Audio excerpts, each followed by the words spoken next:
Ok, donc Bilal, bonjour. Voilà, salam alaikum. Je voulais te poser une ou deux questions.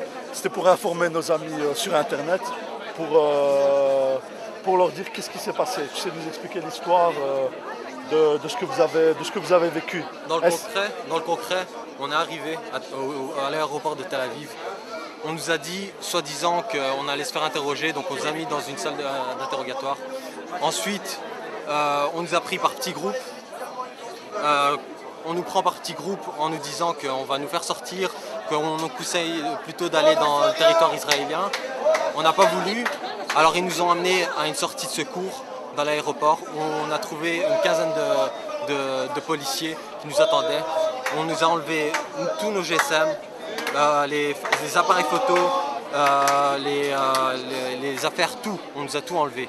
On nous a mis dans ces fourgons où il y avait des petites cellules très étroites, où on nous a mis à plusieurs, avec des cafards, avec des moustiques. On nous a laissé 6 heures là-dedans. On a dû réclamer des heures et des heures qu'on nous donne de l'eau.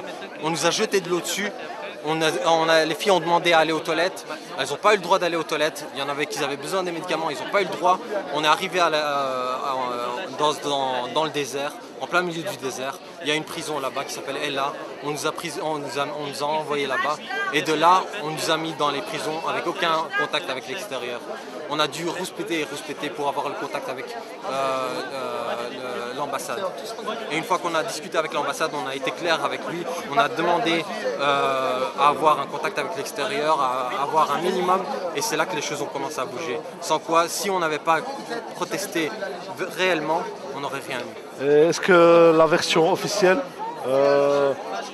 dite par le porte-parole du ministère des Affaires étrangères dans les médias, est-ce qu'elle est réelle? Donc cette version, vous dites que donc, le ministère des Affaires étrangères disait que vous avez été bien traité, que vous avez été traité correctement, donc on vous a ramené... Comment peut-il dire qu'il nous a bien traités alors qu'il nous a mis dans des prisons?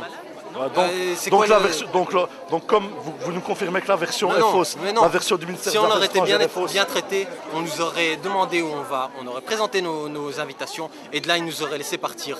Mais c'est pas ce qui est arrivé. On nous a envoyés dans des prisons, Et une autre question, on nous a informé qu'on aurait séparé deux groupes. Donc on aurait mis un groupe avec toutes les personnes d'origine arabe et un autre groupe.